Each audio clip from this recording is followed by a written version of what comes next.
So మరి అది డెఫినెట్గా ఆడదాం ఆంధ్ర బ్యాట్ ముట్టుకుంటేనే ఇరిగిపోయినాయి, అసలు బాల్ కొట్టలేకుండానే ఇరిగిపోయినాయి.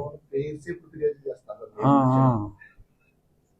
అది అప్పటి నుంచి నేను రచ్చబండలో చాలాసార్లు చెప్పా, ఆడదాం ఆంధ్ర అంతా పెద్ద ఫార్సు, అసలు రాష్ట్ర జనాభా అంతా ఆడేసినట్టు చూపెట్టారు. అసలు కనీసం ఇప్పుడు మనం చూస్తున్నాం ఇక్కడ మన స్కూల్లో ఎక్కడా సరైన ఆట స్థలమే లేదు. మరి ఎక్కడ ఆడించారు వీళ్ళు? మనకున్న 25 జడ్పీ స్కూల్లో ఎక్కడ ఆట స్థలమే లేదు సరిగ్గా అని మనం చేస్తున్నాం ఇప్పుడు. సో డెఫినెట్గా అక్కడ ఫ్రాడ్ జరిగినమాట వాస్తవం. కాకపోతే దాన్ని ఖర్చు పెట్టిందే 100 కోట్లు ఎంతో కదా, బట్ అంత ఫ్రాడ్ ఉండకపోవచ్చేమో, కానీ డెఫినెట్గా ఫ్రాడ్ అయితే చాలా జరిగింది.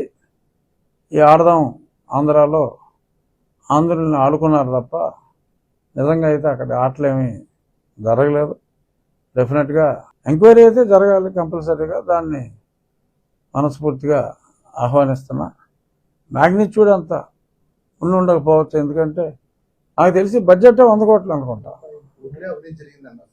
అవును, అప్పుడు నేను పేపర్లో చదివినప్పుడు ఢిల్లీలో ఉండేవాడిని కదా, ఆడదాం ఆంధ్ర మొత్తం బడ్జెట్ అంత 100-150 కోట్లు లోపే అనుకుంటా. అదేనమ్మా, ఏమో నాకు తెలియదు, ఎక్కువ అమౌంట్ అయి ఉంటుంది.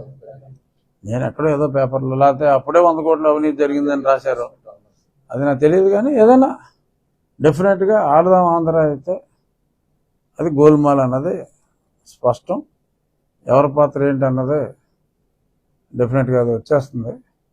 ఇక మన ఊరు వరకు వస్తే మన ఉండి మన డెవలప్మెంట్ వరకు మరి నిన్న మీరు చూశారు, 25 రోజుల్లో మనం ఆ ఉండి అబ్బాయిరాజు గారి పార్క్ని, శిథిలం అయిపోయిన పార్క్ని పిచ్చి మొక్కలతో అదొక గంజాయి అడ్డా అయిపోయింది, ఇంకా రకరకాల అసాంఘిక కార్యక్రమాలకి దాన్ని ఆ లోకల్ నాయకులు మన కరిమరకి నాగరాజు ఇంకా మిగిలిన వాళ్ళందరూ కలిసి చాలా అత్యద్భుతంగా చేశారు. నిన్న కలెక్టర్ గారు కూడా చూసి చాలా మెచ్చుకున్నారు. అలాగే స్కూల్లో పనులు కూడా నిన్న పాలకోడేరు స్కూల్ అయితే ఓపెన్ చేసాం. సెప్టెంబర్ 5 టీచర్స్ డే నాడు కనీసం ఇంకొక 15 స్కూల్స్లో ఉన్న ఆట స్థలాలు, ఉండి స్కూల్ అయితే మనం సుమారు 50 లక్షలు ఖర్చు పెడుతున్నాం.